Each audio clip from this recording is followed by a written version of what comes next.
as presented. Thank you, Ruth. It's been moved by Ruth and seconded by Ken. All in favor say yes. Yes. Yes. All opposed, no.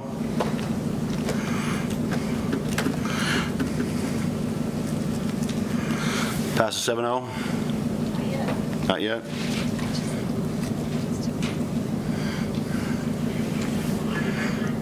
Now 7-0. Passes 7-0. The mission of USD 49 is to provide a quality learning experience for every student in every classroom every day. To support the mission of the district, the USD 49 Board of Education includes supporting a vision that encompasses high student achievement, highly effective staff, effective and positive communications, and effective management of resources. Consent agenda. Mr. President, Yes, Mr. Park. I would like to withdraw 2.3 and 2.4, please. Kurt, would it be helpful if I talk? Oh, I do that every time. I'm sorry, Mr. Wilson. Yep, Mr. Wilson, please. Maybe we can answer. I'm sorry. My fault. Just on the consent agenda, this evening, you have board meeting minutes from previous meeting, site council minutes, personnel transactions. The only thing I would like to just highlight on the personnel, we have a new position, a social studies position at Hayes High. We did actually interview for 2 positions, but one was a replacement for social science. While we are proposing a new position at Hayes High for social studies. This is just due to the high numbers that we have. We have over 1,000 students at Hayes High. It's part of every kid has to take social science requirements. We have 7, and these in the cores at Hayes High, math, science, English. We have 7 instructors at all the levels. At social science, we currently have 5. This would be adding 1, which would give us 6 total, not to 7. It's only 6, and we just feel like this gives the students an opportunity for schedule, because sometimes they're kind of locked into what social science class they have to take to meet their graduation requirements, which prevents them from being able to take other classes. So proposing adding that position. And we do have a person that we've interviewed and offering for employment this evening. So financials, Chris? A couple things. One, it was asked last meeting for the history of the audit services fees from National Ground. So that's loaded in there. We have a purple wave sale. I don't remember what, I think it's a bus. That's a bus. That's in there. And then also not necessarily listed here, but certainly a big part of our spend every year is benefit package, the health insurance. We had our insurance committee met last week, and we are based on the initial offer on renewal. We are in the process of going to market right now.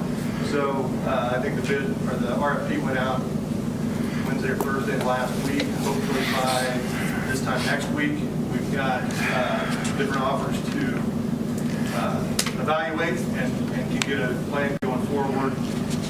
Right, Aetna is our carrier right now. It doesn't mean that we're not going to continue with Aetna, and then we'll bid it also.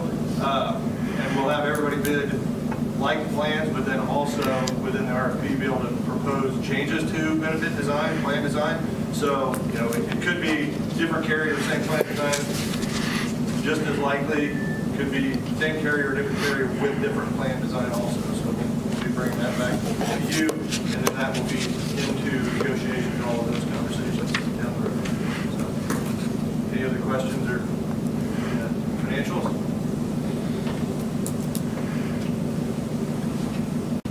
Mr. President. Oh, is that it, Mr. Wilson? Unless there's questions for me. Okay. I guess I got a question as far as the new position for social sciences. Like, are the classes too many students per class as it says now? That'd be primarily. So what is it going to take the numbers from, like how many students per class now to what with the addition of a new? I would say the ratio probably right now is over 26, 27, probably to 1, maybe higher. Yeah. It'll take it down to probably 23, 24. Yeah. There are several social studies classes right now that are over 30, so they desperately need it. And is there like different ratios for different subjects? I guess, I mean, like more subjects need math needs Well, your closer. cores, all your math, your science, social studies, and English are the reason we have so many in all those is because every kid has to take so many requirements. I understand, but I figured you probably need a little more one-on-one for like math, maybe more than you do for social studies,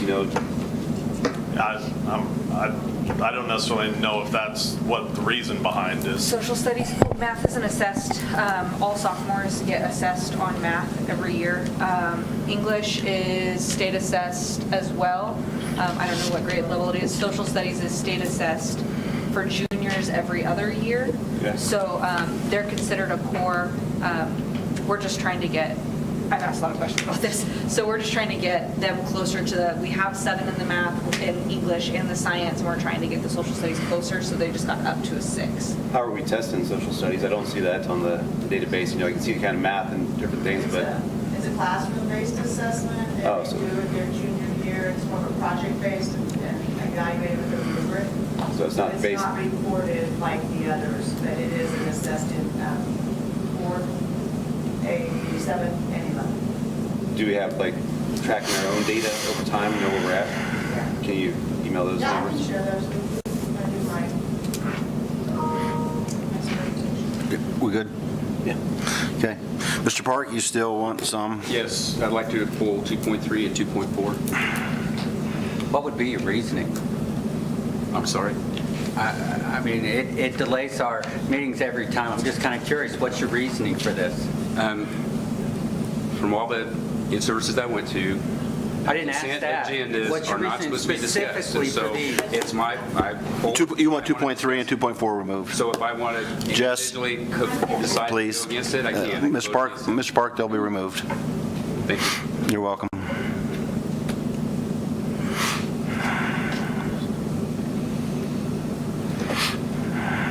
Listen, you have every right to remove those, and that's fine if you want to utilize that, but I need you to know that I have a lot of patience. And every time we remove those, when all you have to do is ask a question about it, it really uses up that patience for something that I would rather discuss later. So you are free to do that if you wish, and that's fine. I just hate it. Many districts don't even have consent agenda. They just put it on the agenda. But we and do. discuss it. And that's right. And so we have that process. Jess, as well. do you have them? Okay. Do we need to refresh? If you would please refresh.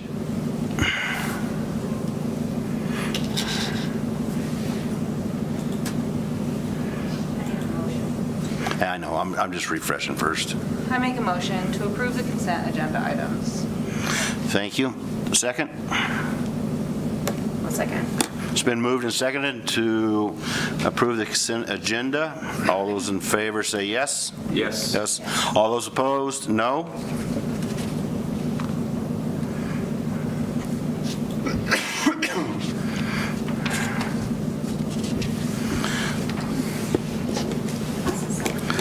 Thank you, Jess. 7-0. I don't think I need to ask about public comment. Unless, Mr. Crow, you got something on that issue too? We're good. All right. Presentations, Mr. Wilson. Yeah, Hazeway Minute. I don't know if the principals that are here would like to share. Pop up. If you got something to share. We do have some activities going on in other buildings tonight. So it might be a little less crowded. We're about together. Oh, We're now duo. good. So dynamic. So today we had Lincoln come over to Roosevelt during our professional learning, and we were able to start doing some collaboration at grade level PLCs, discussing what next year looks like, starting to discuss new things that we're going to be doing at Roosevelt, getting ideas from her staff and our staff. So it was a very good collaborative experience. Did some voting on some things that thought maybe we should change and maybe we don't need to change.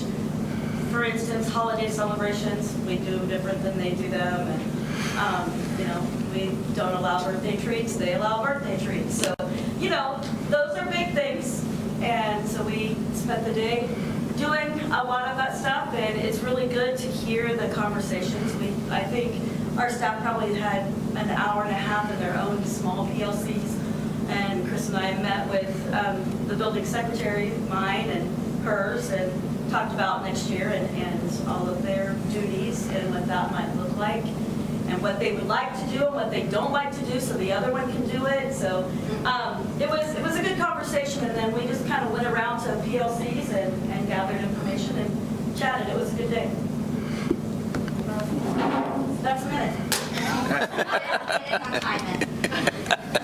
Okay, at Laughlin, we've been busy, all kind of focused on literacy. We just, every year we do a one book, one school program. Our librarian, Christia Borney, does a phenomenal job of getting a grant where we can afford to purchase a book for every student and staff member. And we all read the same book and kind of learn with activities alongside. The book this year was The World According to Humphrey, which is a hamster that's a class pet, and so it's kind of the perspective of what that would look like. We then tied that to our literacy night, and it was my favorite of all time.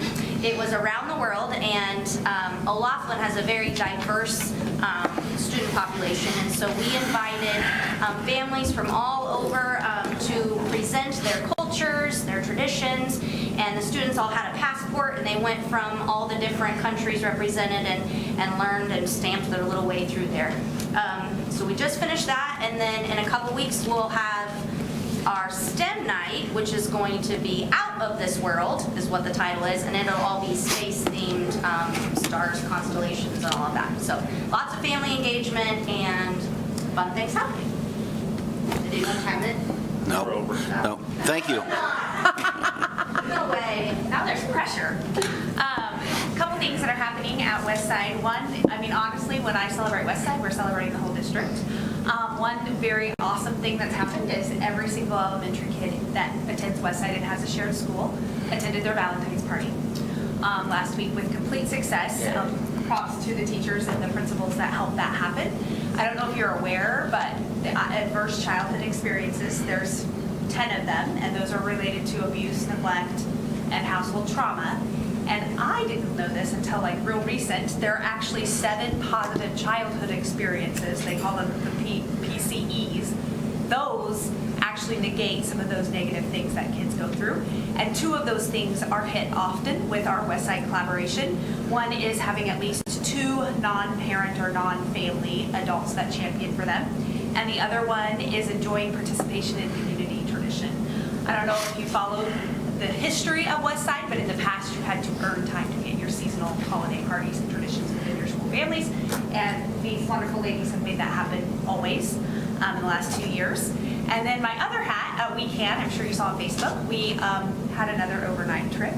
Such a fun time. The kids were able to present, Ron and Kyle can attest, they presented to all SPED directors in the state and talked about their program at the Weekend Center. Where was that at, Lindsay? Wichita. Wichita. Yeah, it's awesome. Okay. Hi. Hey, hi world. We're currently playing basketball games right now, so that's exciting. I don't have an update on the scores, but 31-14.5. okay, there you go. Thank you. This just in, 31-14.5. So we'll start with sports though. We have 10 girls from our wrestling team that were the 5A West regional runners up this last weekend, including 3 individual champions and a program high of 10 state qualifiers, and there are only 14 divisions, so that's really neat. 5A is also by ourselves now. It's been 5, 6A in state wrestling, so it just increases our chance of bringing home a championship of some kind, which is really neat. I mentioned basketball games. Something I think that we're proud of at Hayes High is if you haven't come to a game, it's just a fun environment. There's a lot happening. Whether you're talking about our teams, the band playing, cheer, dance, our fans, it's fun, and it's something that we're proud of on the regular. Appreciate people coming out. This morning we appreciate our academic booster club because they fed the teachers. I mean, hey, what a way to start the day. So we appreciate them thinking of us. We had a good day of professional development. We dove into classroom organization at 2500, which is what I call the new high school. Instead of always saying the new Hayes High, the new Hayes High. 2500, by the way, is our address. And we talked about collaboration areas, spaces, and furniture, and what do we need to buy new and what needs to come with us. And so those are rich conversations right now, and it makes it just real that we are getting ready to move. So, yeah. It's fine. Thank you. Yeah. Thank you. Okay. Next, Superintendent's report.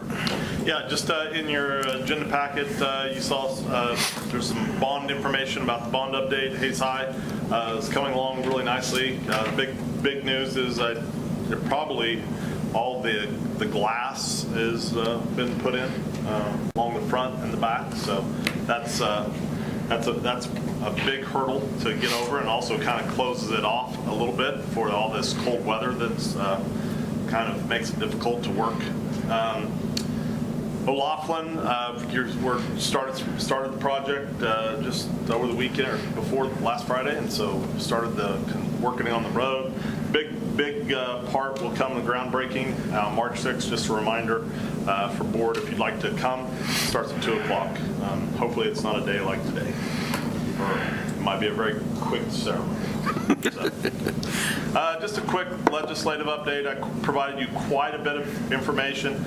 Just probably the big thing that I want to talk a little bit about is just the House Appropriations Committee just making some recommendations that has really will impact special ed. That started out with Governor Kelly's recommendation of $72 million, and of course that was what was put into place last year and was to help us get up to fully funding. It sounded last year like we'd be doing that for 5 years to get there.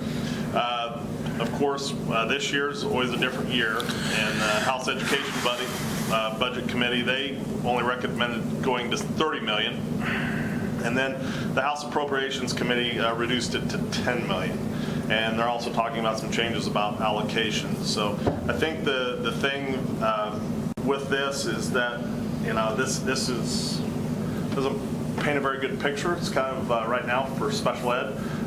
It does affect us greatly when we start having to pull from our general fund or our LOB. That naturally affects everything we do in this district, and that's the piece. We are making it work because we're required to make it work, but when we're not adequately funded, it just continues to really make things tighter and really is really causing some issues. I think Kyle can probably talk more about this and much better than I can. The one thing I do want to highlight is we do have some connections to the Appropriations Committee. Barb Wassinger here is our local representative, as well as Ken Rogers here in Hayes. They both serve the Hayes community in different parts, but they're on the Appropriations Committee. So we have some connections there. If you have any connections and can help us in any way, I think that's important. Now, Kyle, is there anything you want to add to that? They did pass out the budget bill this morning or this afternoon, so it's going to go to the floor, the full House floor this week, or probably even tomorrow, to vote on that budget that has the reduction in sped funding as well as some other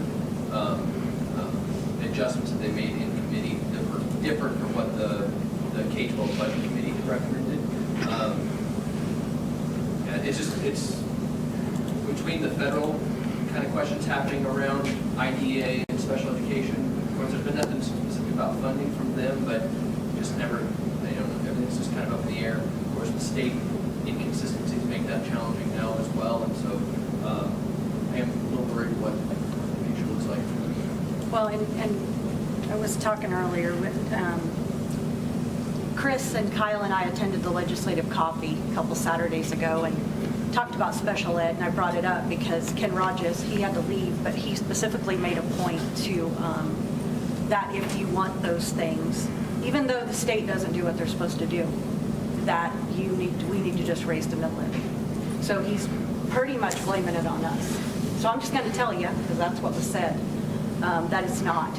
And when I brought up special ed is not just, it's smart kids too, kids that need, a higher education, and what it could bring to our public, even being at Fort Hays State, and generate classes for those kids too. They had no idea. They don't know what special ed entails. They don't know. So it's our job as board people to educate them on what it is. Because when I went up afterwards, Mr. Billinger told me, he said, I apologize because we don't do what we're supposed to do. He said that. So it's our job, guys, to make sure we get our funding. And remember, that helps taxpayers because it's funding that's due us. It's not that we have to get it, it's due us. They have to pay for it, but they don't. So anyway. Well, if we looked at how we can cut the budget and work a little leaner. I mean, I feel like we're always adding stuff, but we're not taking a look and actually cut back on stuff. Well, we shouldn't have to, though. Oh, yeah, you should. No, we shouldn't. Not when they set the standards. Not when they set the standards. If they say, we're going to give you, let's just use simple math. We're going to give you $1 million, and they only give us 40. They're not meeting their obligation of what they said they're giving us. So It's like me, when you come get a loan by me. If you don't pay for your car, I'm going to take it. I understand. So why do we have to continuously work for it, and they're not meeting their obligation to do so? But then they tell us, pass the buck to you, because you're on local school board, and figure out the funding. How do we figure out our funding? We have to raise the mill levy. That's how we do it. Or you'd be more efficient. But the problem is they mandate it, Yeah. and then they don't fund it. That's the So does problem. the Fed. Well, okay, but there was a court case a while back, and then they had to go back and reappropriate for, was it 5-10 years? I mean, like, this has gone to the courts. They were found to not be funding completely right. And then they came back and, like, set a goal. Did that expire this year or last year as far as? Well, you're going way back. That was You're way back. Montoya, which was way back. I think he's talking about Ian, he's talking about Gen Ed funding. Yeah. Yeah, that's well, generally- yeah, basically where they said that the state was underfunding, the courts found against them, they had to come and like correct things. So there's corrective action as far as whether they are truly underfunding it. The concern with that right now, if doing that, from when GAN was filed until actually money started going to districts, that was 7 years. And it takes a long time to even get to that point. With special education, you don't have those opportunities. What we have promised in IEPs is what we have to provide, and so we have to figure out ways to provide that. I understand. To your point about efficiencies, every time a position comes open, I actively look, does this position need to be refilled, whether it's a para leaving mid-year or a teacher leaving. But we have to make sure that we're providing the things that we promise to families and promise to students. And that's a hard, once it's there, it's really hard to take back. We also have obligations called maintenance of effort. So when anything dealing with federal funds, especially specifically, I can speak to that. If we've spent a certain amount of funds, we have to continue to spend that amount to show that we're not replacing that with the federal fund. Even if there is an increase in federal, we still have to provide the same amount of state. Otherwise, we have federal money taken the following year. So those are things we have to consider, always looking at how we can be more efficient, always how we can do things with fewer people or less resources. But the reality is, most of our cost is in people. Yeah. And if you go and look at our buildings, I would say there are a lot of people that say we need more people. And so it's really hard to be efficient and cost effective when we're trying to do all that stuff. Granted, it is easy to say, just hire more people. That's not what we try to do. And I see your face on that. Well, yeah. But the point of it is, the challenges that we're facing with students in our schools requires people to be here. And so as much as we've added people, as much as those people are costly and like they're there for a reason. And every single year, when I sit down with my budget, sit down with the superintendent of the co-op and say, hey, this is how much it's going to cost you.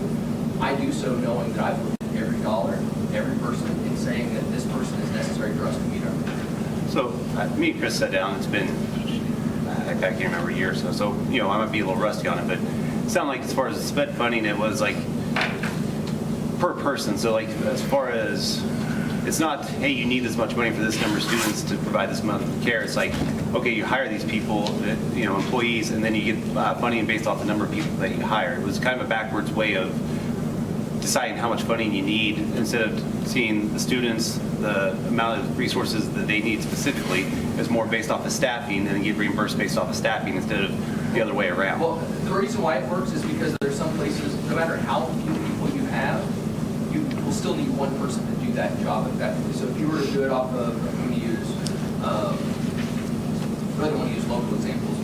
Let's use our neighboring co-op, Natoma. You're always going to have a teacher there no matter how many students are in Natoma. And so that, if you were to base it just off the number of students there that need that service, you're never going to have enough funding to fund that teacher. So if you fund it off of the people that are necessary to do that job, then you get funding that's consistent. There are other ways that funding comes to us per student, and that's a nice way of balancing it. Also by adding staff, by having it funded by staff, but not fully funding the cost of the staff member, it allows for good decision making, because yes, we need to add somebody, but we have to put in too. It's not just on the state to cover all of it. We have to cover some of it too. The problem is that right now we're having to cover more of it than we should. So what percentage should we have to do? Like, what is that? It should be 8% above.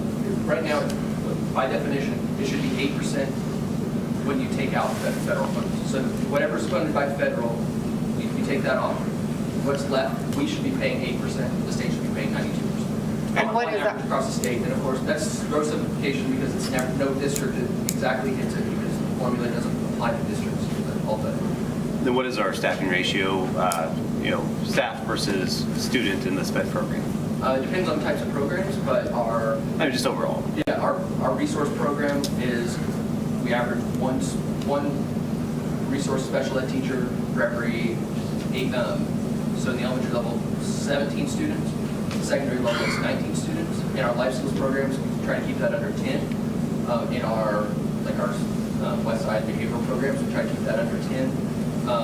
Gifted right now, we have ratio is about 33 to 1. And is it like one teacher to 8 as far as the first example, or is it like a teacher and a para? Like, I mean, how do you break apart staff for that? So 18, one teacher to 18. One teacher? Students, yeah. So their average caseload per teacher is 18. Okay. And then paras are really depend on what those needs are. Para needs are less per kid and more about what we're doing with those students. So, like if they were getting pushed in the classroom, one, then it takes more people to do that because of the schedule and all that stuff. But it all depends on the program. And in anything, people are going to be your most expensive thing. In any business, anything, people are your expense. So 70% of that is salary, 25% of that is benefits. It's just frustrating when they set it and they don't meet it, and we're required to do it. It's And an it's everybody frustrating. mandate for sure. And the state special ed law is more restrictive than federal special ed law in several ways. And there's just things that we have to do that other states don't have to do under special ed. And when you read our policy, guys, I don't know if you've ever gone back and looked at our policy. Our board policy says our obligation is to the kids. Our obligation is to the kids. And we have, I mean, no matter what that it is, I mean, the expense, I mean, yes, I watch expense too. I have to do it in my business every day, but our obligation is to them.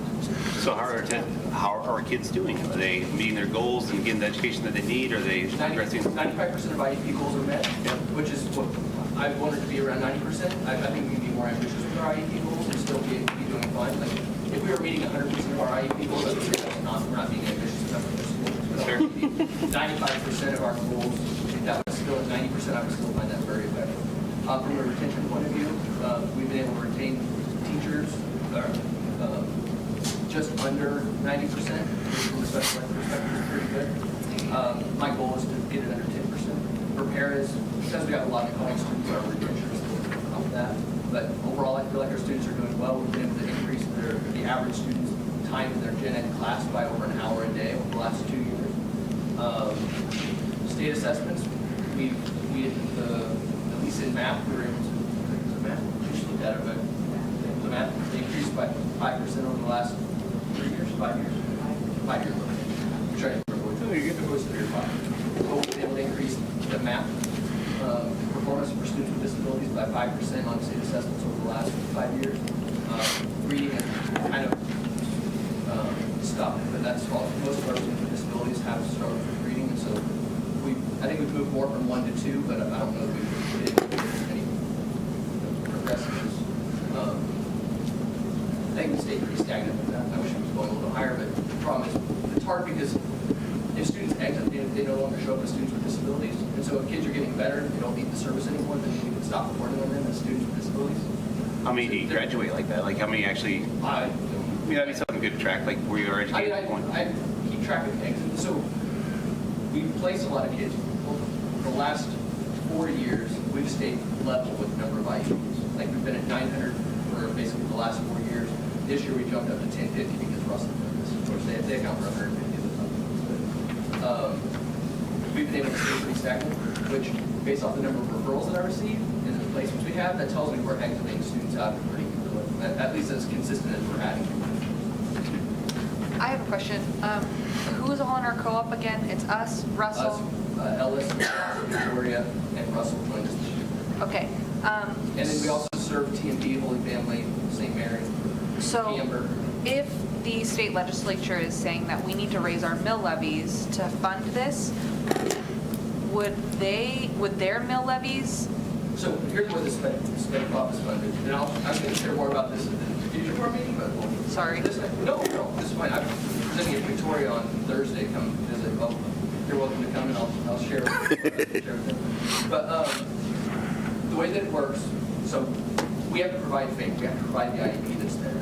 I have to calculate based off of caseloads, service minutes, how much that is going to cost us based off of our negotiated agreement, based off of our wage salary, and all that stuff.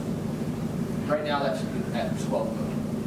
And so then we can take out our federal funds that we were anticipating, we take out the state funds that we're anticipating, and what's left over is what then I have to charge the districts to make up that budget. And of course, the more that we get from federal, the more that we get from state, the less I have to ask for from the districts. But we, in addition to that, trying to make sure we have a healthy cash balance at the end of the year, because special ed budget, or like payments don't come in until October. Well, there's a lot of school that happens between July and October. And so we have to make sure we have enough funds to be able to load that. Also have enough in case we have a unexpected high cost. There's a lot of ways that can close in special education that we have to be able to react to if we needed to. So all that to say, that amount, the final amount of how much I need to charge the districts, that gets split up proportionally to each district. So Hayes represents 66% of the co-op. Russell is now 15% of the co-op, and the others are 6 and 7% respectively. And then so that amount gets broken up proportionally based off of those percentages. And so the mill levies, when it comes straight to me or to special ed, but the mill levy would be increased if that was what a district needed to do to in order to pay their special ed funds or other expenses that are superseded by the special ed funding. That mill levy would go to the districts to help fund their whole budget, which would include the special ed fees. Thanks. So why is it October where you're getting those? That's just the order of the payments. Okay. Part of it is because we get funded on staff, in order for it to be accurate, they need to have time. Well, two things. KSE is really busy, and the main district budgets happen, then they don't have enough staff. So they're finishing up the main district budgets, and then they move on to the special ed funding and calculating that. So that's part of it. The other part is that since we get funded off the staff we have for that year, it takes a little bit of time to get that information right in the system to make sure that they're funding it at an accurate level. So if we were to add 3 teachers for next year, we have to have time to get that information in the system. Right size, right number of parents, all that stuff, have the right license information, all that goes to the state system. That's gets updated each year, and then there's 6 payment periods that have to be done. So we're supposed to be at 8%. What are we now that we're kicking back to cover? So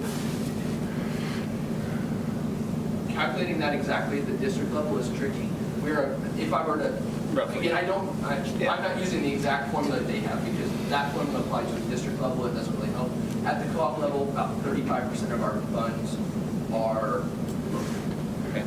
And you know what that comes out to for $1? Like, dollar per student. well, just 35% comes out to $2 million or what? I mean, It's this year it's 4.7. 4.7. And do we feel like we're lacking, for the other students that are not in the SPED program? Like, I know if we're pulling money out, like, is there stuff what are we not doing for those students that we would do with extra money that if we didn't have to spend it on SPED? Well, I mean, the thing is that money that's our big kettle of money. It goes for teachers, goes for instructional, it's and students. So. Yeah, but if it didn't go to the SPED, what would it do to add to the education of the other students?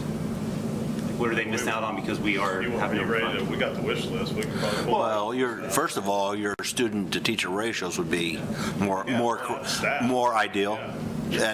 At 30, even at 23. Teacher at high school, we'd get full-time assistant principals at all our elementaries. But do we actually need those things? I mean, like, I know there's wish lists. I bet they do. Yeah. They've been asking for them. Well, I mean, there's no need, like, My children ask for lots of when your things, too. staff is asking you for things that they need to do their job, and you can't say yes because it costs too much, that's incredibly disheartening for everyone. It keeps them from getting better and better and better at things, and it keeps all staff at a lower level, and then which in turn keeps all the students at a low. Like it's a compounding austerity that's not necessary. We have had surplus in the state over and over again, and this is where it belongs. But yet, when you talk to legislation, they constantly say, do you realize that 67% of our budget goes to education? But it should. It should. It should, because you're requiring us to have public education, so it should. I believe our Constitution it's the only thing that our Constitution explicitly says we have to be, it has to be funded by the state. Well, that's fine. But, other countries, other places spend far less on education, get better results. So what can we do to use less and get more out of it? I mean, just because somebody asks for something doesn't mean it's an actual need. There's probably national standards on ratios for teacher to students. I mean, are we meeting those? Like, there's minimal criteria on all things. Like, where do we actually have a numerical need that we can identify? So when you compare to other countries, you have to be careful because United States is one of the only countries that truly looks at every single one of their students for their results. So that includes special ed students on both ends. Whereas when other countries do their measurements, they don't include all students. They like the best of the best. Yeah. So I understand what you're saying because I do think there are things to be learned from other countries there, but their data is not always the most accurate. I understand. Well, that shows from Slovakia, and he kind of talked about the difference in education. But still, I don't think that money is necessarily a problem to the education system. I think we got to be better at doing what we do. And whether that comes down to looking at how many, what positions we actually do need, who's going to be more beneficial to the students. I mean, we're going to vote on $1.7 million worth of stuff for gym, for mats, and things that, I mean, if we have enough money for that, I think it's hard pressed to tell the people that we need, that we are, destitute. Oh, and I'm not saying, Derek, that. I'm saying that we're supposed to raise our local taxpayers' property tax because they're not fulfilling their obligation. But That's you're more my than willing to problem. do that for That's my fancy problem. new school, fancy new scoreboards with that. I mean, you're willing to do it for things that don't matter to kids' Yes, education. because I'm the one who went to school in a trailer house. Okay. So I don't want to go into school. I don't want my grandkids to go to school in a trailer house. That's why I voted for the bond. So, I mean, The bond's fine, but the bond was to build nice schools, to educate kids in nice buildings. It wasn't to build a Taj Mahal and to have scoreboards that have, video capabilities on it. It's like, there's a disconnect there. I mean, like, you can have nice without flashy. Oh, I get you. Okay. Kyle, I just want to say thank you for all that you do. Your hard work. I can call you or email you, and I get an answer like that. So I appreciate you being on top of all that with special ed, and I value your position here at the district. Thank I you appreciate very those great much. answers. I mean, Hey, Kyle, on a different, so this 5-year plan, blah, blah, blah. We're at 65, they're supposed to be at 92, and if the 5-year plan was followed, were we getting close to 92? We still weren't even getting there, were we? The governor's plan was to get to 92% in 4 years. And That was originally, the state board had put out a 5-year plan, and then the governor kind of condensed that to a 4-year plan. That was met last year, but it would have meant adding more money, an equal amount each for the next 3 years. And this 10%, the $10 million that's proposed right now that will be voted on this week is less than a 1% increase. I mean, we have contracted services. So we're going to stay at 60. So we're going to stay around 65%. Exactly. Yeah. With the funding that it is now, our percent will go up next year. Our percent that that the local districts have to cover. It'll cost us more. So you said 35% is what we currently cover, which is about 4.7 million? 4.7 is the total. Yours is Ish. whatever the 66% of that.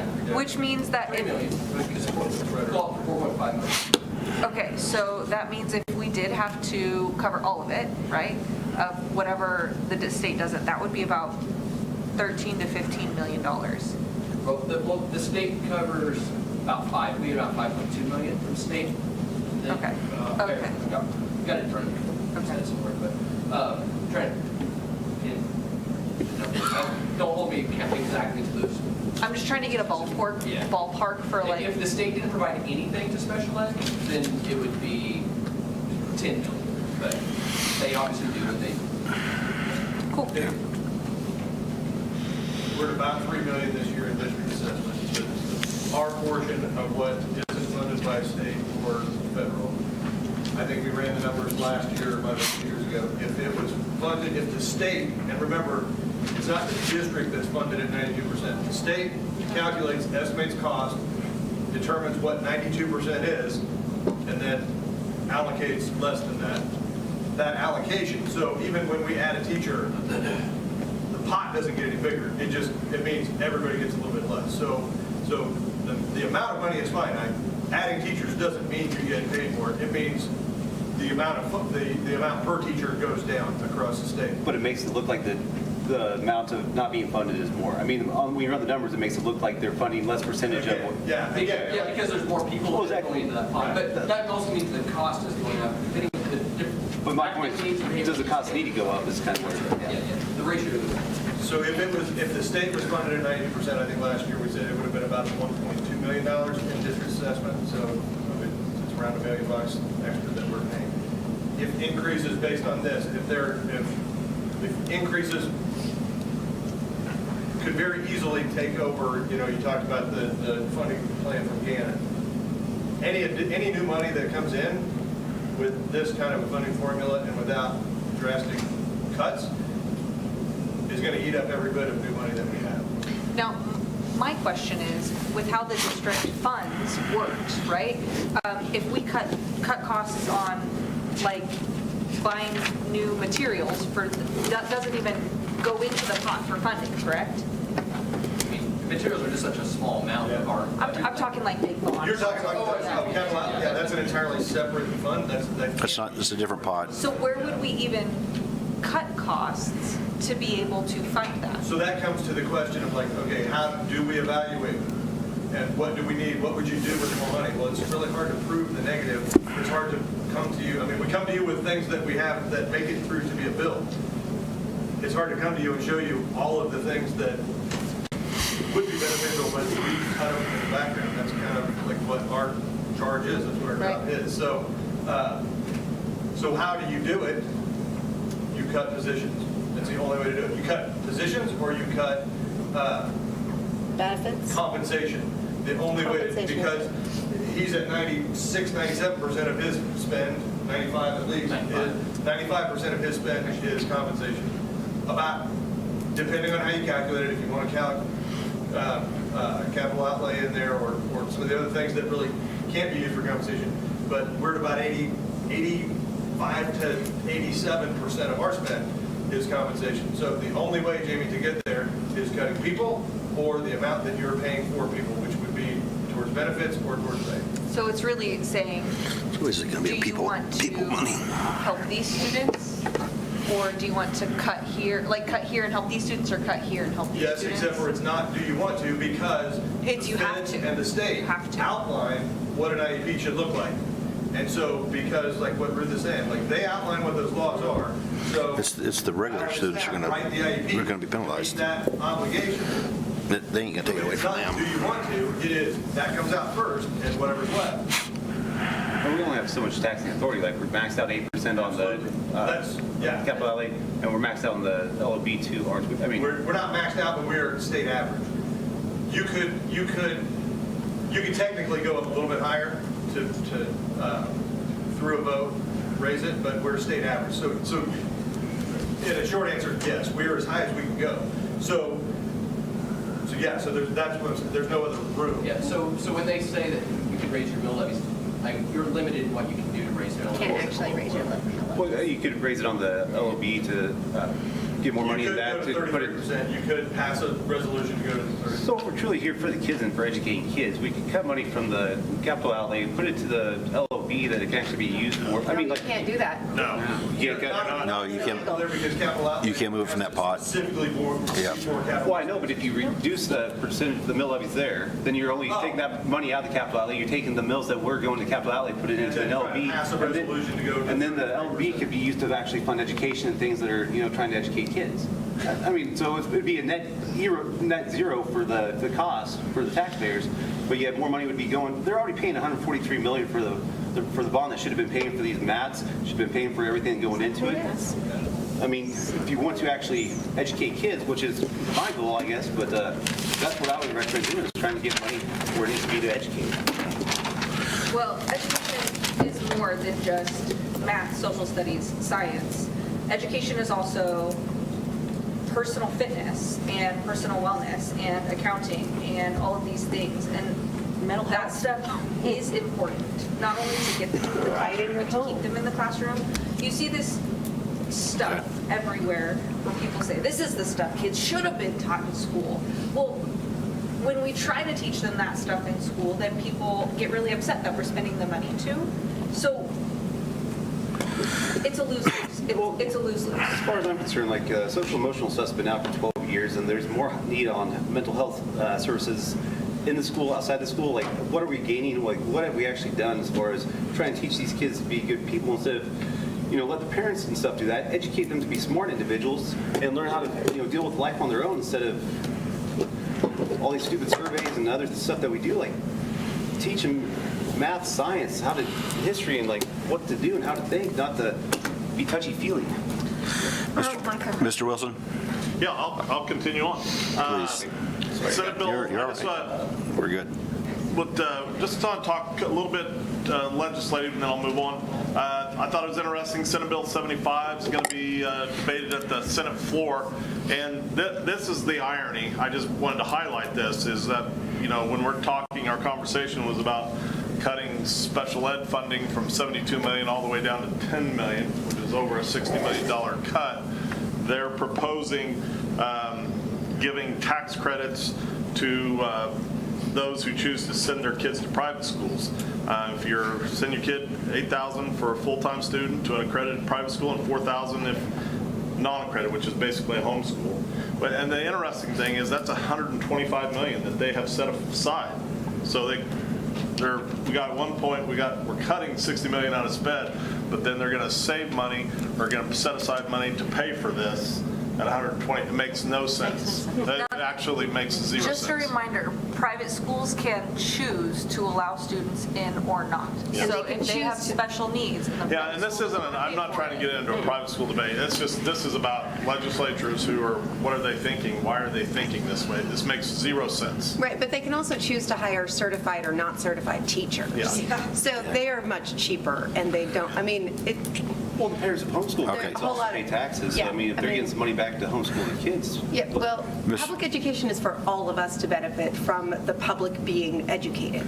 It is not about individual children it is about individual children, but the reason we invest in it publicly is so that we all experience the benefit of that. And I like going to the store and knowing that those people at the cash register can count money.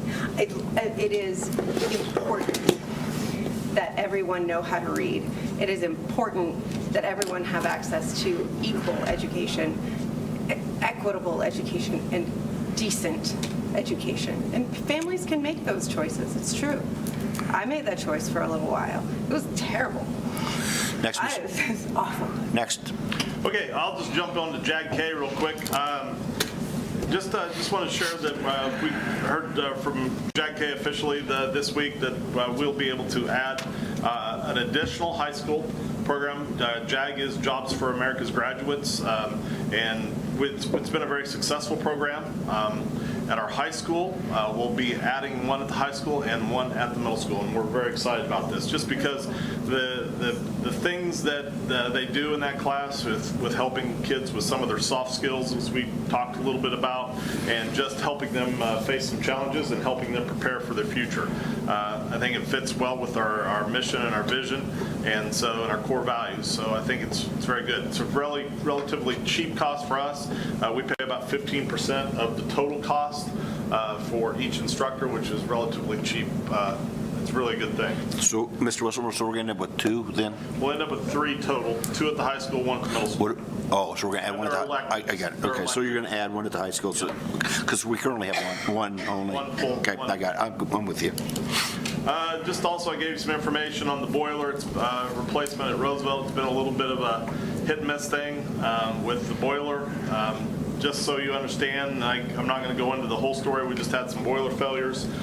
We think we've solved the issue with replacing the boiler, except this time we're going to go with a boiler with a water tube exchanger instead of a fire tube. We hope that will solve the problem completely. Also, just wanted to highlight that Nabholz, who served as construction manager at risk, stood behind their work and said, hey, it was our fault. We'll cover the heat exchanger cost and the installation. So appreciate that. That basically cut the cost in half for us. So it wasn't the value of it was the value of the new?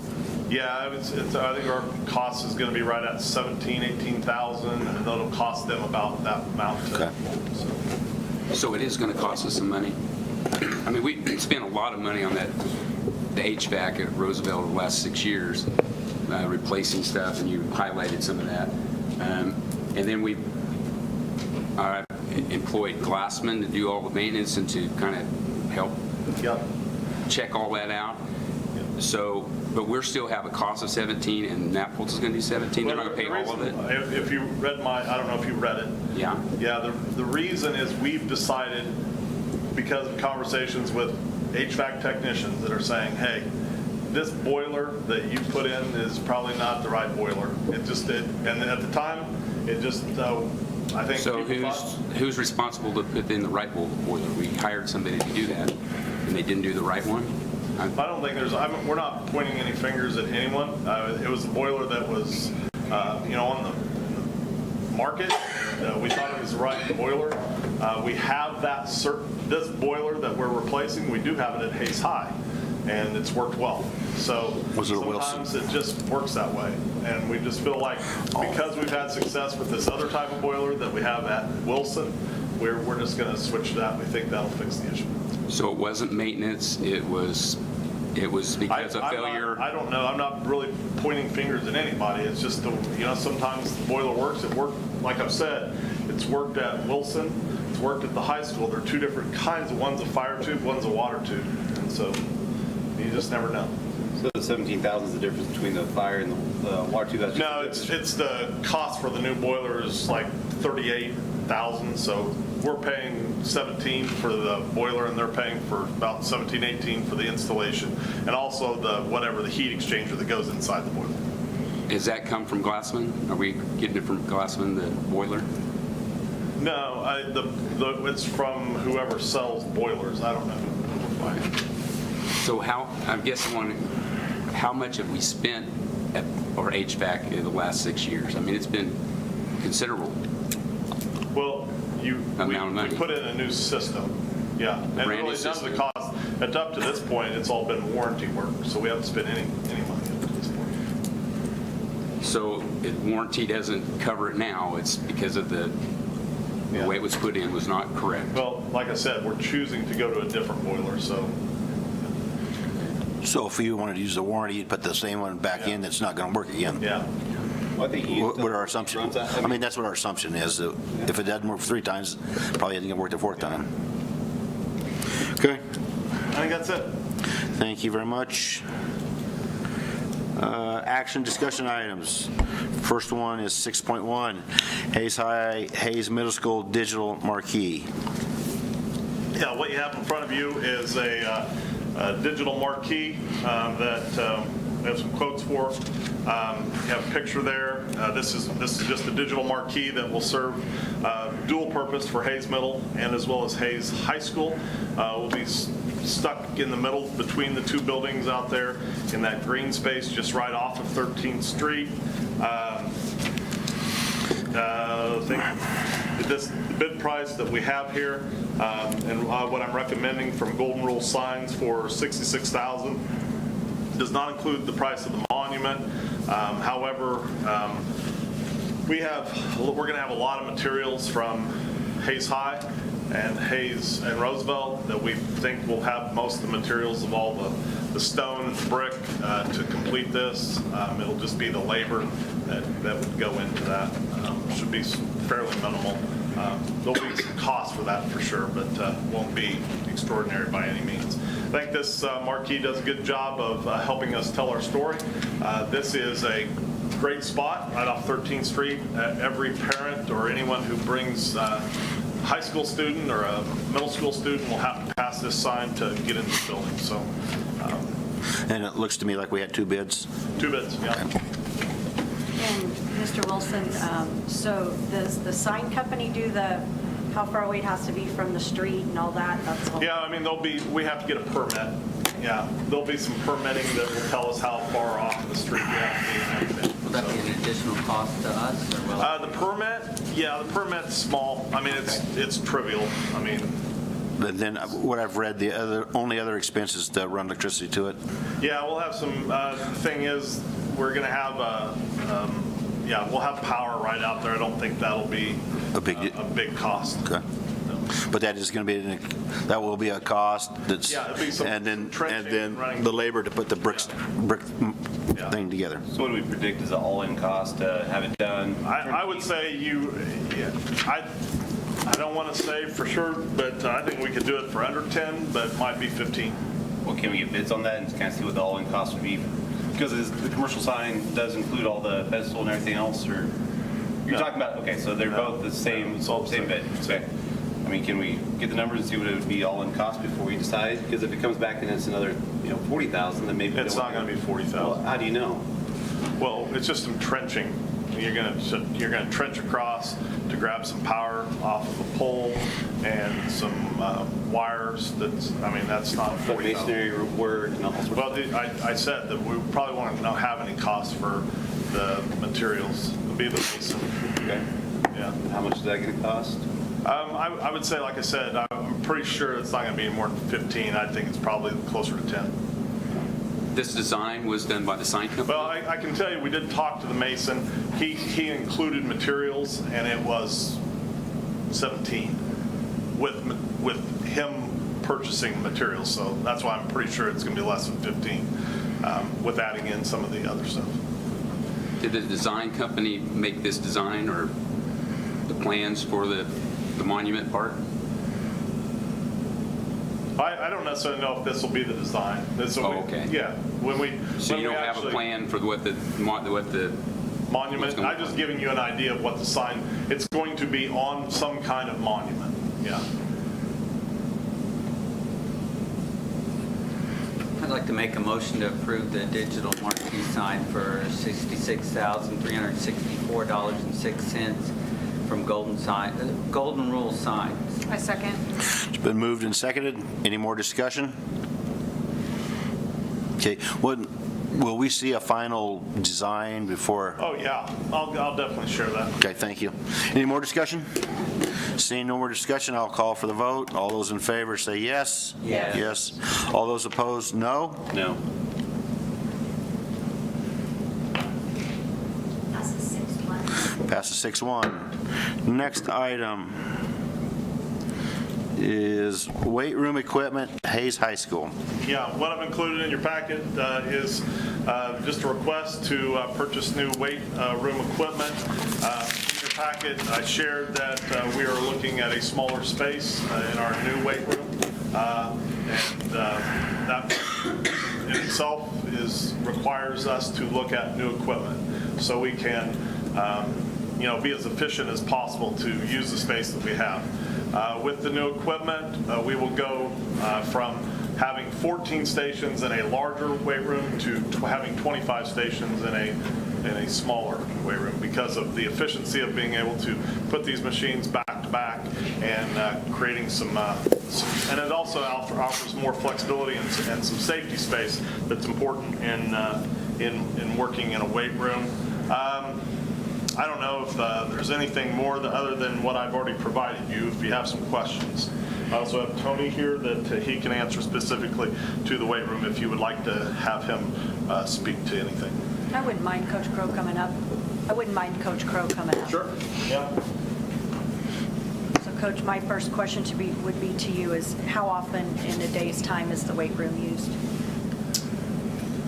365 days a year almost. I would say not 365, but 300 days a year.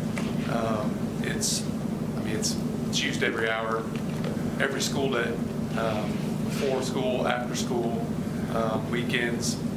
Summertime. Summertime, yeah. Summertime. It's used often, all the time. And boys and girls? Everybody. Thank you, sir. Everybody, special needs, everybody. Now, this cost includes installation, construction, and warranty, Yes. correct? Do you know how long that warranty lasts? They said lifetime on the steel, yeah, because this is just the structure, these are just the structures that the weights go on.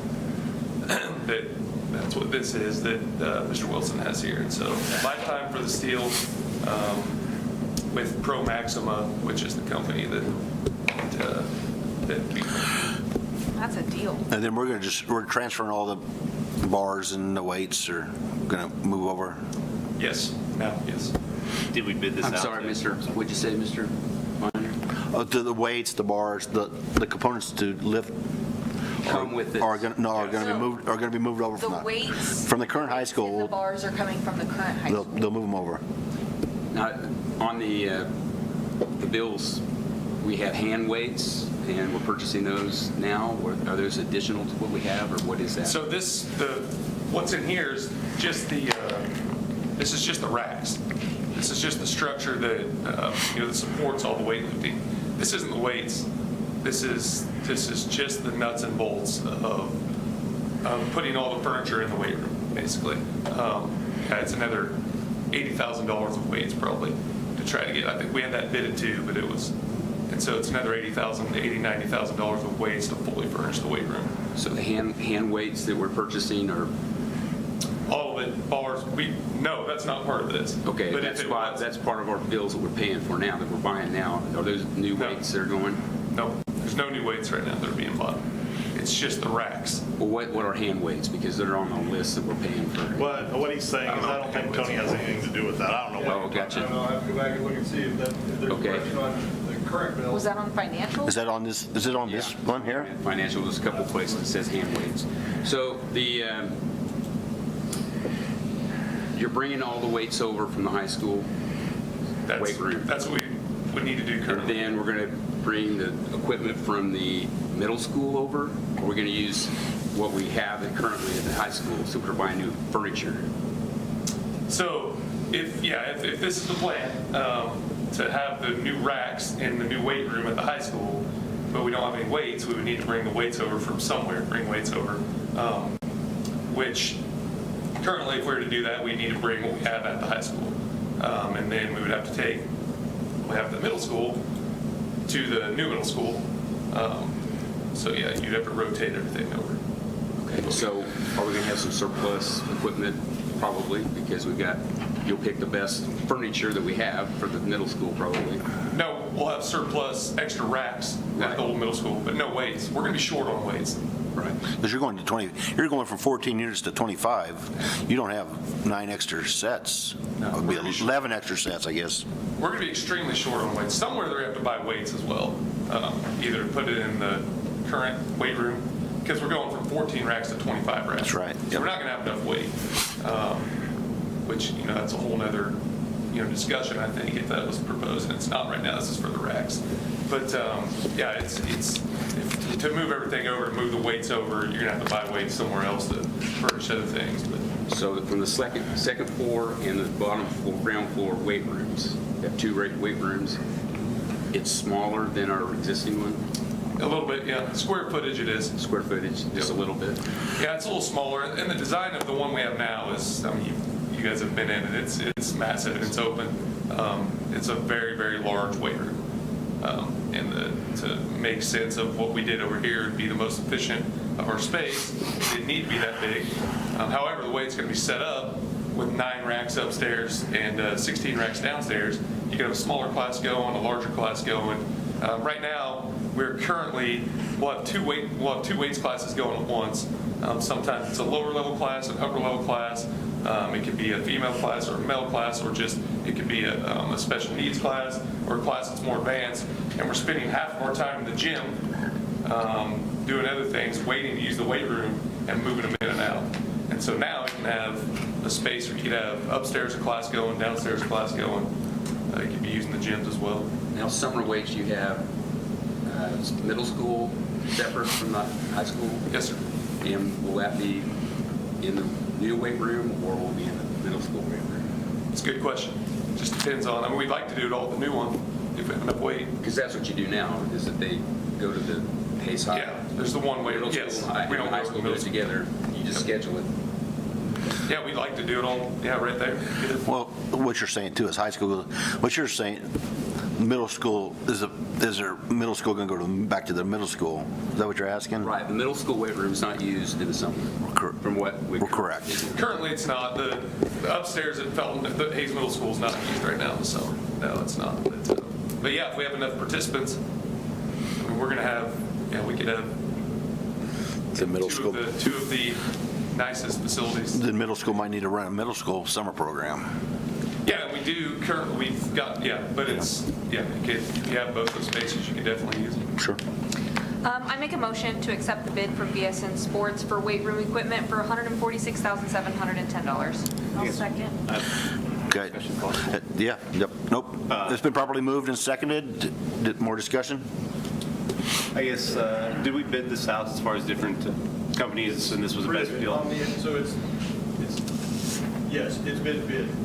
Okay. It's pre-bid through Omnia, which is a cooperative, which basically guarantees we get to design what we want, and then it all has to go back through and meet their previous bid specs, so it's the best deal you're going to get. Yeah. And did we know that we're building a weight room on the new high school?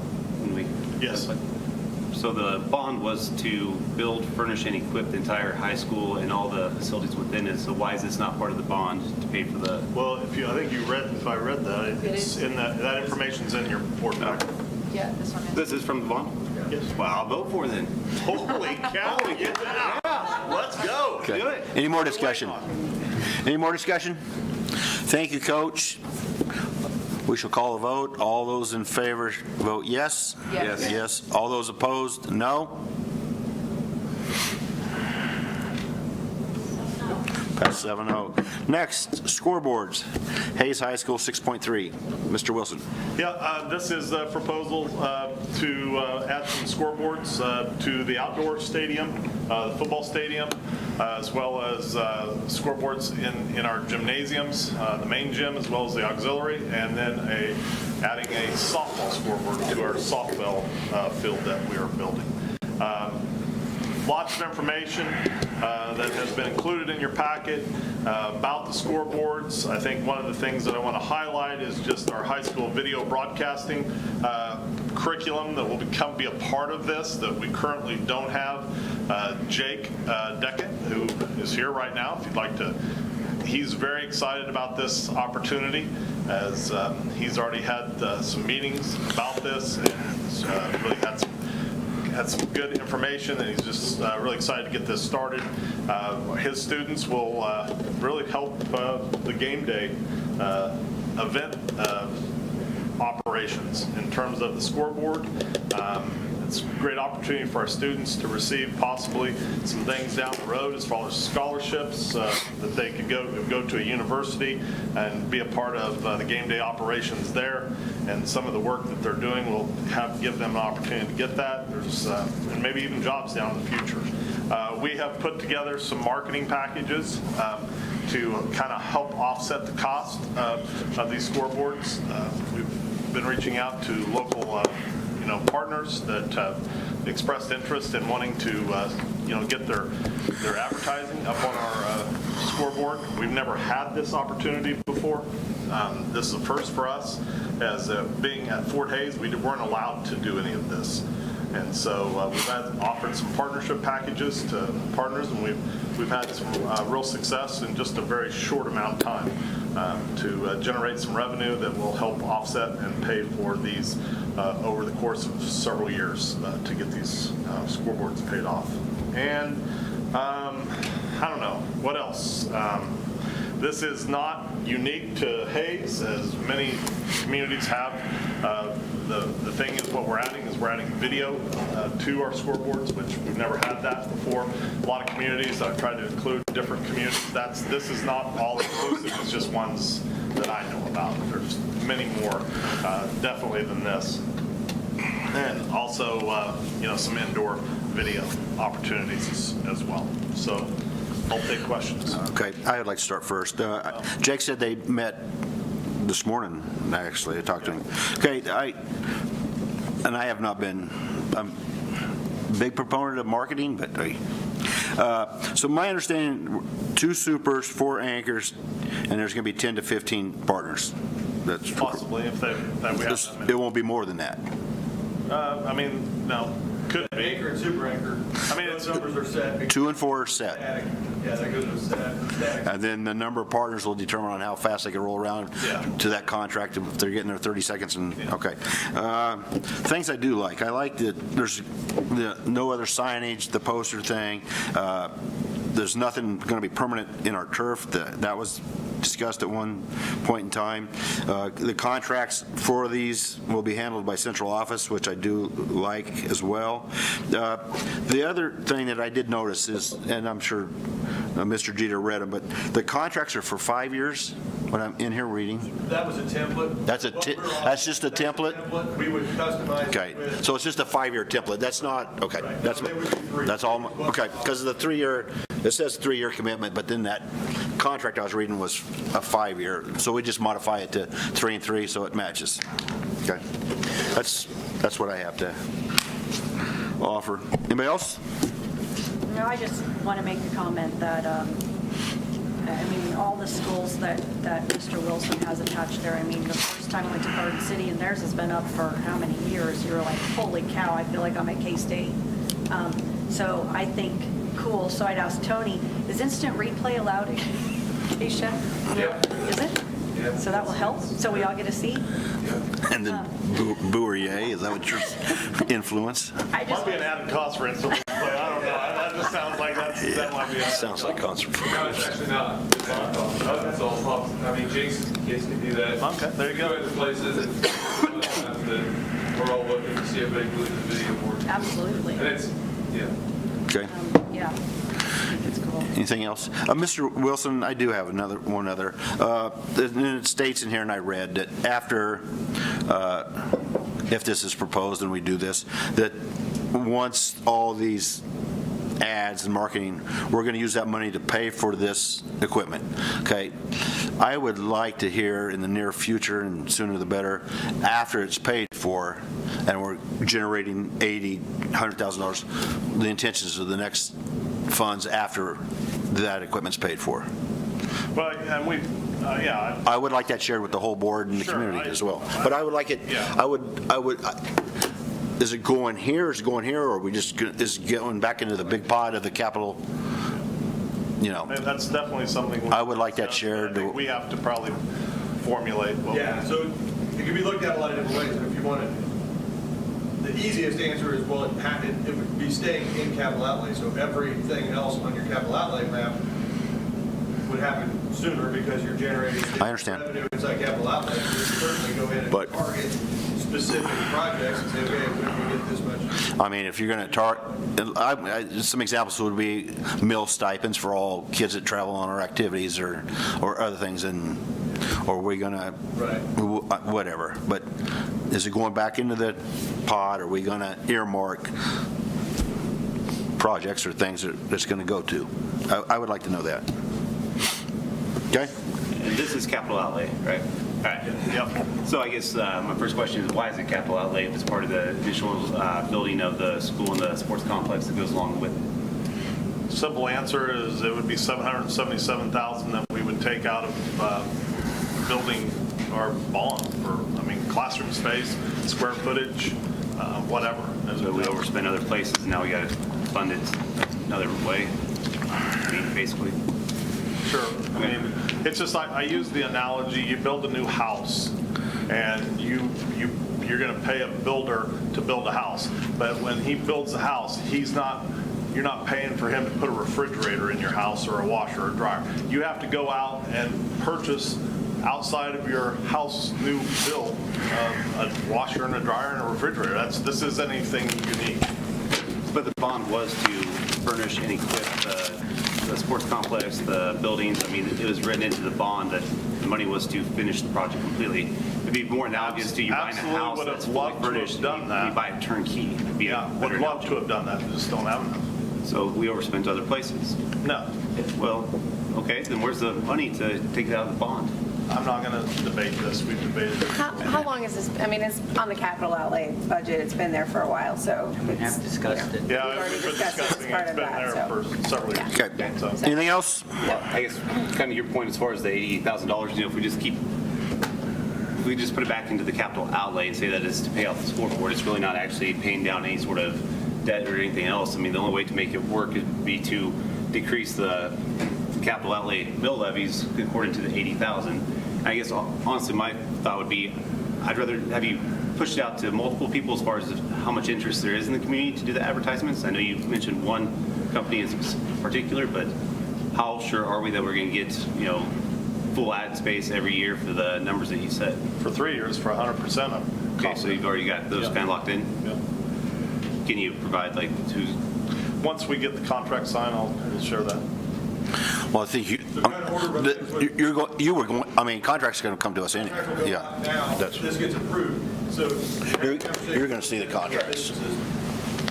With the understanding that the person has to purchase, because it's not for sale there. If the purchase goes out, now we'll turn around tomorrow and get contracts out to the businesses that have already committed. For sure, I just want to make sure those would come back to you. Yeah, I want to make sure there's a back conversation. It's not that, yes, you approve it, and then all of a sudden, well, that 80 turned into 10. It's like, Yeah. so we have, First ones will go out. okay, so we have 3 years locked in at, okay. So this isn't bond money, and you're talking about, like in the bills we have, the grading of the field, athletic field, is M&D is doing it, and we're paying for that out of capital outlay. Wouldn't that be part of the bond? I don't know what you're grading. Hayes High School field grading and drainage. It's in the financials. There's a grade. That was the area between the middle school, it's a middle school field, and the curb that was put in. We had to grade that so the water would run away. But can we wait to discuss that until we get to financials? Yeah. Can it not be Okay. part of the So, I make a motion to approve the bid and down payment for new scoreboards at Hayes High School for $777,680. A second. Been seconded by Megan? Yep. Any more discussion? Seeing no more discussion, we shall call for the vote. All those in favor, vote yes. Yes. All those opposed, no. No.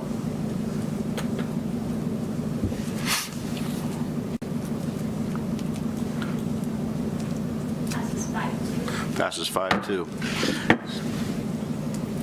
Next, tennis courts, 6.4. Okay, this is a project we've been talking about for several years as well. This is just filling in the open hole that was at one point a tennis court, but has been not really a tennis court for a long, long time.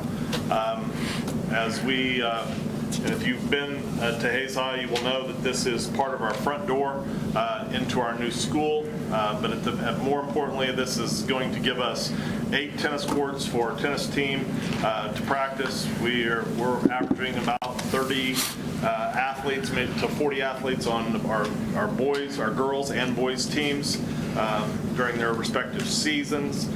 This will give us the opportunity to host some tournaments, a league tournament, could even host some regionals at some point. I think it also opens some doors for our Hayes Middle School students for PE opportunities and maybe future extracurricular opportunities, as it will be right outside their back door as well. I think this is something we've talked about. I think we have a pretty good price for this. This price will no doubt continue to go up. This is post-tension concrete work, which is not just pouring an old concrete slab. This is a lot of work that goes into laying cables inside the concrete and keeps it from cracking. And so I think this is something we've been working on, and so we've got a bid there in front of you. I make the motion to accept the bid from Stahlbaumer Construction for the construction of the new tennis courts at Hayes High for $687,937. I second. Thank you, and thank you. Discussion? Yeah, and just a quick question, Ron. So is it like the rubber? No, this is Be hard. Concrete? Yeah, it's going to have concrete, but then it's like got a surface, which is maybe a rubber. I don't even know what it's actually. It'll be a. It's tennis court material? It's tennis court. It's a textured concrete top, I'm sure. But it goes over the top of the concrete. Do we get to choose the color? Yeah, we do, and I would like pink. well, No, all right. but we have talked about maybe Jamie. Yeah, it'll look very nice, I think. Yeah. Plus, we'll get some windscreens that we definitely need, and we'll dress that up. It's just going to dress, and also this also includes, I think I mentioned it in the packet, also addresses our current courts, which kind of are needing some TLC as well. So we'll resurface those courts as well as getting some new windscreens up around those courts. So the repurposing and build anew is in this. Yep. And Is that split out? Alan, wait. No, it's all Mr. I'll finish. So will it start immediately and be ready to go for the next school year? I mean, what's the time yeah, schedule? I think so. It'll be done by the start of school year. And I don't know which teams, are they split? Girls go one Girls are time? in the fall. Yeah. Boys. So it'll be ready for the girls to? Yep. Okay. All right. Mr. Burke? The mammoth construction in the bills, the 18,000, that's part of the original design, the 60,000, whatever. Yeah. We're breaking it up, and it was like 6,000 last month and 18,000 this. And so when will we pay the final bill on that? It won't be until after the final project is done because they're managing the bid. So they're like the construction manager at risk on the project. They did the design. Mammoth is? They did the bid spec, and then they'll oversee the build. So we pay them at different points of completion. In that original contract, it said something about that Mammoth would provide supplies and labor, but that's not the case. I have to go back. Stall bomber is the construction. I understand that, So but that's in that original one. Their labor, I don't know about the squad, but I guess that might be. Mammoth doesn't have anything to do with it. I just want to be clear about that. They were designing and oversee. They might be, I don't know, they might be doing some of the small stuff. I don't know. I thought Mammoth was the designer. They are the designer. Okay. They designed. That's what we. It's in Kansas, from what I understand. Right, and that's what we voted on, and then they're going to manage the project and make sure it's done right. So that's what we agreed to on previous board meeting. And I think it was discussed earlier, but is the old tennis court that we're keeping pre-stressed also, or post-stressed? Yes, Okay. it's post-tension, yes. Okay. And then it says the new fence is only around the new court. I mean, like, and those will keep the fences around the current court. okay. And is there anything, I guess my final, is there anything else that's going to need to be done to finish the tennis courts, or is this once this is done, everything is functionally The only thing is not, and it's being wired for lighting. We didn't include that, but in the future, if we ever wanted to put lights up, that would be the only thing for the future, and we're not asking that. And I guess I don't play tennis. Is it common to have night games, or is it mostly? I mean, no, we have night. It's late fall, it might be a little tricky. Yeah, it's it just makes your tennis court more accessible for evening to utilize if that's something we want. We're not recommending. But the hardware's there. Yep. We don't have to redo That is ever designed. Okay, any other discussion? The original bond design, we designed it, and it was going to be way south of the baseball fields, and then that was a decision that we couldn't afford it, so we pulled it out. Yeah. And so we're just redoing it. So did we pay for design from DLR to do that original? They didn't design That was part of the deal. They just put it on a map and showed it out there. I would like to commend you guys. This is something you guys, the whole district has been working on for a really long time, and you saved up the money for it, and now we're able to do it. So this is a really great thing for our students, for our tennis teams, and for coaches, and for our school, honestly. Like, I'm very excited to see this finally happen.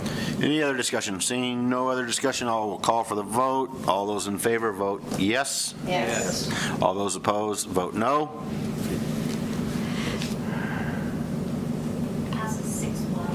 Passes 6-1. Thank you very much. Next is wrestling mats for the Hayes High School Wrestling Room, 6.5. Okay, once again, we're building a new space. We'll have 2 wrestling rooms. We only had one previously in the district. Both our middle school and high school shared at different points of their seasons. We just need to purchase 3 wrestling mats to permanently stay in our wrestling room. These are Resolite mats. I've learned a lot about wrestling mats. Resolite are the heavy foam mats. They'll stay in place. We won't carry these around. I don't know what else. I don't know if there's anything else. I guess just briefly, I have the bid here says one, and I know it says per layout, and you're telling me that there are three Yeah, there's three. on this order Yeah, for there's this three. amount of money? Yep, Okay. yep. This is capital outlay or bond? Capital. I guess what's the difference between wrestling or weightlifting equipment and wrestling mats as far as? They both seem like they're sports It's equipment. very similar, yes. I mean, you could use the reasoning behind, but once again, it's 57,000 that we'd have to take out of something for.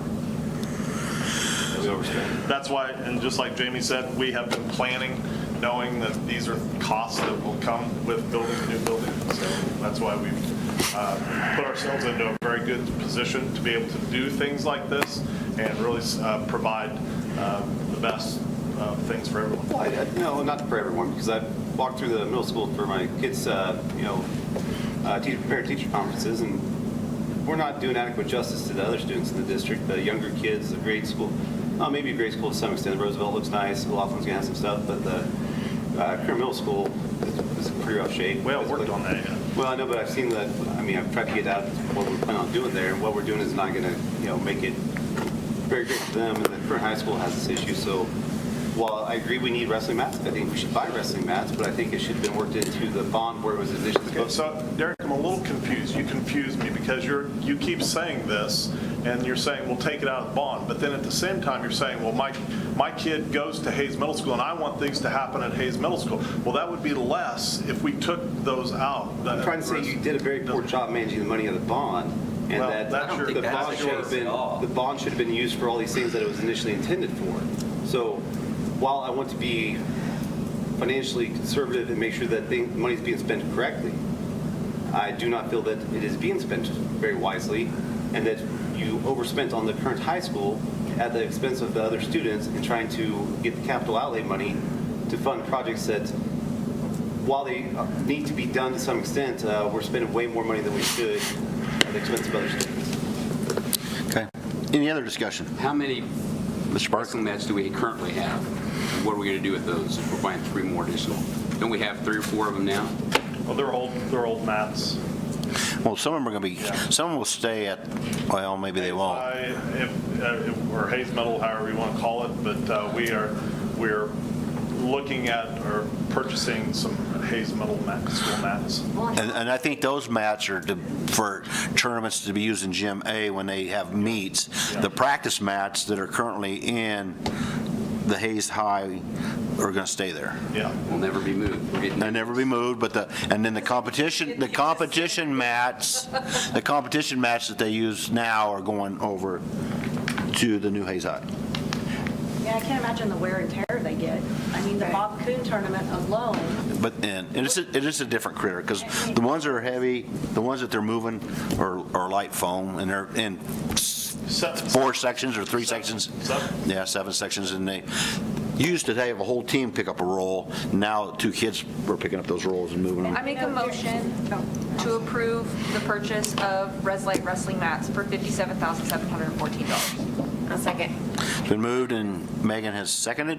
Any other discussion? I just want to make. Yes, Ruth. Like with Derek saying, it's not needed, but, and you keep saying that it should have been in the bond, but I just gave an example, the Bob Kuhn tournament. Do you know how much revenue that brings to our city? Do you know how much revenue that one tournament brings to our city? That is a huge tournament for our city. So it does turn around in our community with the eating out, shopping, the hotels, the fuel, everything. So it does turn around and benefit our community. Well, I'm sorry if you misheard me. I said it was needed, but it should have been funded out of the monies that were built or set aside for the new building and furnishing, equipping the building. And I just see it as, we took out a loan for the bond, and we felt that maybe we shouldn't take the money out of the loan for this, and we just paid for it out of savings. The citizens of the district was nice enough to say $143 million. And there's another $20 million on top of that through what we've done with bond, investment stuff that they didn't know about. Like I didn't know about that before coming in here. So, basically out of the gate, we're 163 or 165 million into it. So I feel like the taxpayers have been generous, and that we're kind of exploiting their generosity by not spending their money how it should have been spent. Okay. capital improvement budget has had the wrestling mats on here for a while, right? Yes. Yep, thank you. Okay, I shall call the vote. All those in favor, vote yes. Yes. Yes. All those opposed, no. No. Passes 5-2. Thank you very much. The two items that were removed from consent agenda, 6.6, personal transactions. Okay, I have a couple of questions. You mentioned that we've got these two positions that have been transfers. Is the STEM position a new position, or do we have a resignation for that position?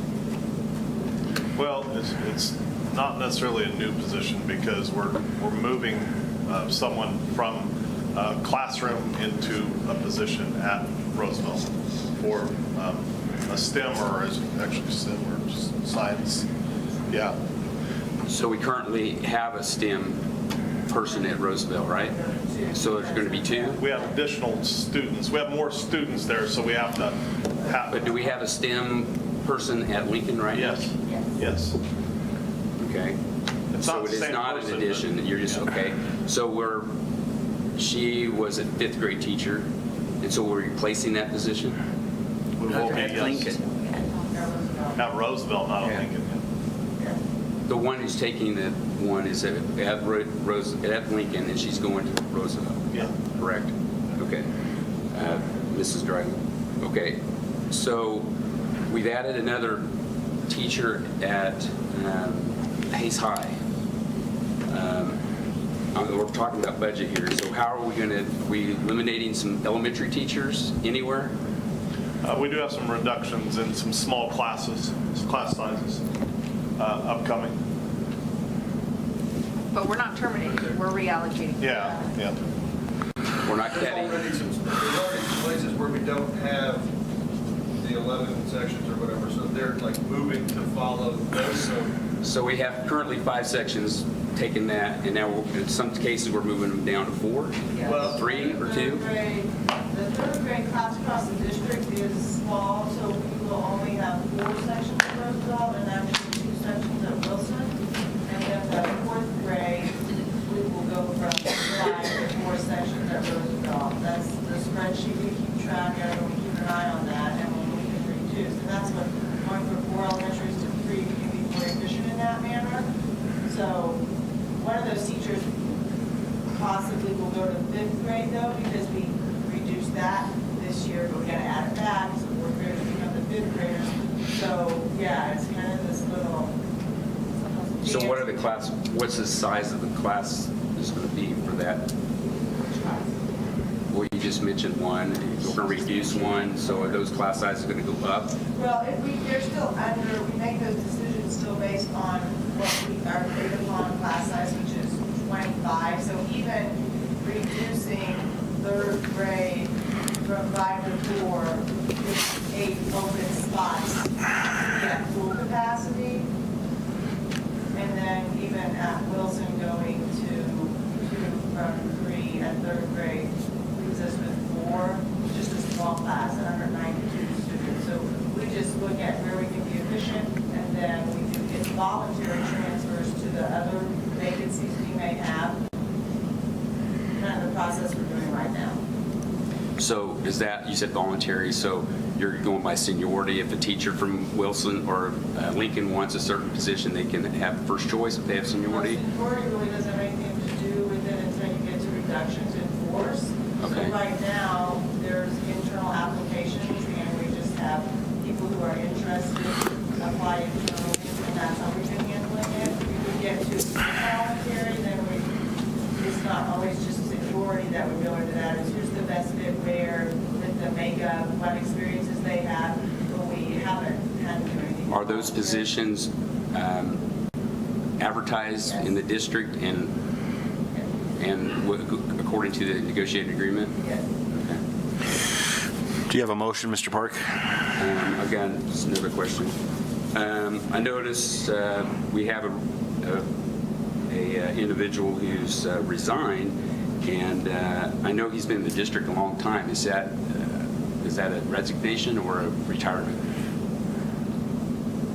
And how many years has he been? I know it's been over 20 years, and we don't have a recognition on that. How many years he's been for the district? I don't know what you're talking about. Okay, we have a resignation of a custodian that's under resignations, but he's been in the district for over 20-some years. I don't know how many. Do you know, Chris? Yeah, we usually just highlight retirements. So if he's been in the district, it's not a retirement, it's just okay. So that's not a retirement, is what you're saying? What, is it under retirement? I'm sorry. No, it is not. Okay. But Yeah. So I would like to recognize, I have had the opportunity to work with this gentleman. He's worked in the district for over 20-something years, and appreciate all his efforts. He's been helpful in taking care of the maintenance of our grounds, and he's done a great job. So I appreciate his efforts. That should be highlighted.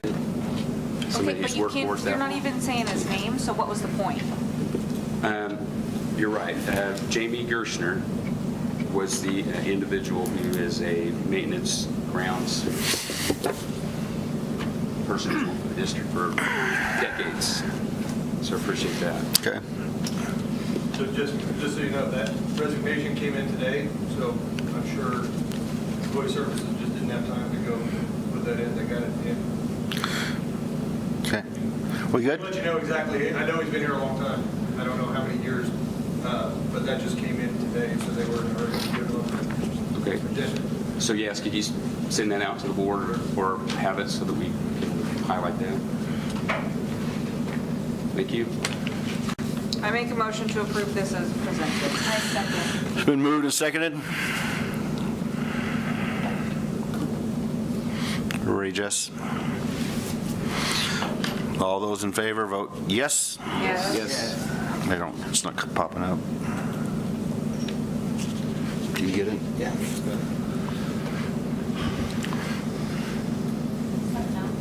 Passes 7-0. Next one is 6.7 financials.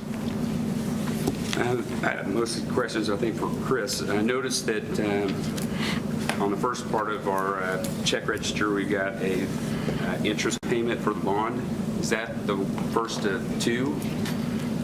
$3,324,000 plus change. Yeah, I don't. If you want to explain your question, I can do some research and get a response to the board. I don't. What's the question? Do you have a question? Or you? The question is, that is come from the Ellis County sales tax, or does that come out of our capital outlay, or is it from the investment income report? Okay, so the investment income report. Let me open that here. Let's see. So the question is. Well, on our bills, we have an interest payment, and I want to know if that's our first one for the year or not. Is it the only one? I didn't maybe hear you right. On the investment income report? No, it was on the check register. Interest payment. Oh, an interest payment. Okay, I'm sorry. On interest payment. Interest payment on. Office of the State Treasurer, $3 million. I mean, expenditure like that. That would be, yeah, that would, so you're in the summary of bills? He's on the Check register. You're on the check register. Yes, we have an interest payment for a bond payment. So the bond and interest fund, again, not for project use, but this is for repayment of the bond. There is a payment that is due in March, so it has to be processed right now. So this is just an interest payment, not a principal payment? Correct. We had principal payments earlier in the year. Can you, maybe for a March meeting, kind of go into that and about how it's paid? And does that come from the Ellis County sales tax? Does that full amount go? Because I know that was mentioned when we got the sales tax, it was to help pay down the bond. But it's just paying interest? Revenue from the sales tax is collected every month. That goes into the bond and interest fund, as well as money from the mill levy for the bond and interest goes into the bond and interest fund. That is the revenue that pays payments, interest and principal for bond. That's the only thing that money can be used for. Right, and so how much more do we pay out of capital outlay for that principal, or are we just using that? So if you, I don't know what the question is. yeah, no, it's both. If you look at the interest, the investment income report, that will show you what we've received year to date, fiscal year to date. On the far right, there's Ellis County sales tax. Right. So that's the revenue for sales tax. So you can see that goes into the bond and interest fund, as well as, so I mean, loosely speaking, and I can go give you the totals, but yeah. So you have budgeted, that's just a budgeted, that 36, or 3,600,000 Yeah, budgeted? that's what we anticipated would be. And right now, we've got 2 million Right, that we've collected, right. including last year and this year. No, that's just fiscal year to date. Oh, that's just this year. Right. Yeah, so So- from July 1. And we've been collecting over $2 million for 3 months, or 2 months, for how long? Our fiscal year starts in July. Yeah, since July 1. So So you can this see on the right, year's- each payment that we've received. Oh, so you're saying, okay. Yeah. Yeah. All right, appreciate that. Anything else? And I did mention earlier that, and I just want to clarify it so that I understand that the mammoth payments are for what we've already allocated. That's not additional. Right. I do have a question about how many people went to the USA convention? I don't know. How many I can did you check. go? That's a question you have. Yeah, did you have a dozen? I'll have to go look. Okay. I don't know that. Take more time to look it up than probably the way. If you can let us know like you did, that'd be great. Okay.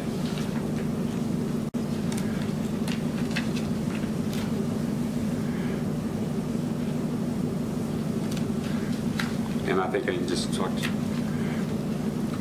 I make a motion to approve as presented. Second. Do you have anything else? One quick question. Hold on. Do you have anything else? discussion. Yes. Another budget item that you can maybe look at is Clean Right. How are, I mean, 40,000, I mean, compared to what we were paying before, this is coming out of capital outlay. Now this is supplies and labor. And are we studying this to say, is this a lot cheaper than what we did before? Or is it 30% more to have outsource it? So I can bring back more of a detailed report. The expenses that you're seeing there, we do purchase some supplies from Clean Right, but I assume you're looking at the 40,000, so that's the Right. Contracted cleaning service. So take you back a few months to when, or maybe more than a few months, a while back when we talked about, we've got a couple of different agencies that we contract services with. Clean Right, we contract for night cleaning of buildings and also some event cleanup. We work very closely and partner really closely with BP Clean Right. Our input cost is, we built it basically to be about a break even with what we would be purchasing for staff. So when you see that, it's not coming out of capital outlay, it's a general fund, it's matching basically what we would have spent in salary and benefits had we been able to hire people to do it. But quite frankly, we haven't been able to hire people to do it, and Clean Right has a different hiring strategy, different model, and they've been very successful, helping us be very successful in meeting the district needs. But it's not necessarily an increased cost, it's trading from what would have been paying our people salary and benefits to paying them. Is it more than what we have contracted with them? The $40,000 a month, there's some variation Yeah, we've had that to has to go up? as we've had other positions open, we've had to add spaces that they take care of. So yes, it's gone up in what we're paying them, but again, it's been in trade for what we would have been paying had we been able to hire for those open positions. So it's additional to what we originally voted on? Well, It changes. You voted for a contract. For a certain You amount. contract with them for services. Right. Alan, I have a question. Do you just not trust that Chris is doing his job? Like, I understand an occasional question on finances, but these questions that we're going over today seem a little bit excessive, and quite honestly, like, it feels like you're undermining his ability to do his job. I don't understand some of these questions because, like, his job is to constantly make sure that we're doing the best for financial reasons, and, like, I don't understand.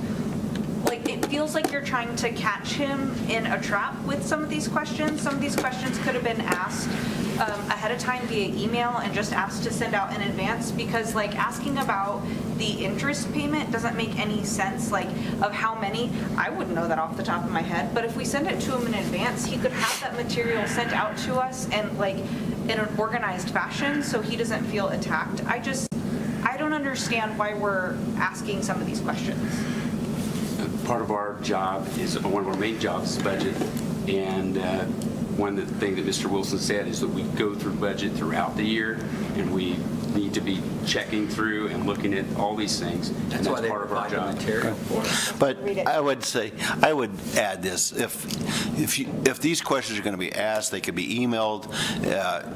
In fairness to Mr. Hipp, he could be better prepared, then you're going to get the answers you want, so we're not going back and forth figuring where they're going to go. If the questions are going to be asked, they're emailed, and Mr. Hipp would include all of us in the answers to the questions, then we're all gaining the same amount of knowledge, and it's accurate and not off the cuff.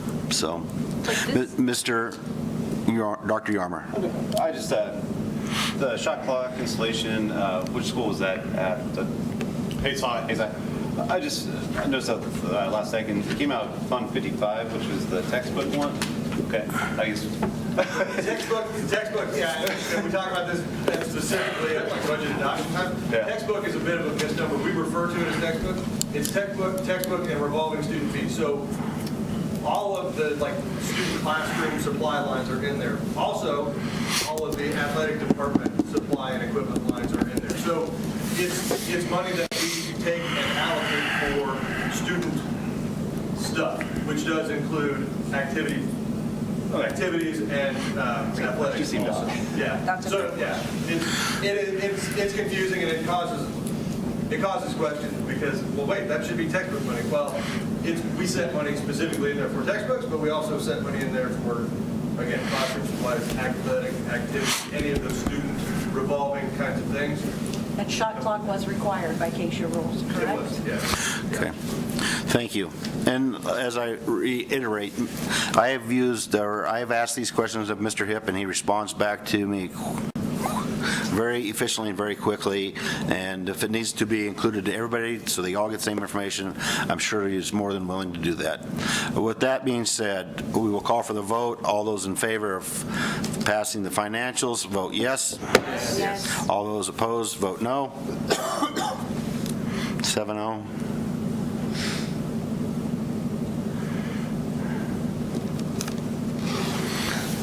Passes 7-0. We will convene to executive session for the purpose of personal matters for non-elected personnel in order to protect the privacy interest of an individual, identifiable individual.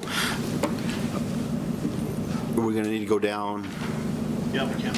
Okay, we'll go down there. We're going to start the executive session at 8:25 for 20 minutes. That means we would be done at 8:45. I don't expect any action to occur after our executive meeting. Attendance would be Mr. Wilson and 7 board members. Thank you. Okay? Tony, what was the score? The old ice. I'll second that. Motion.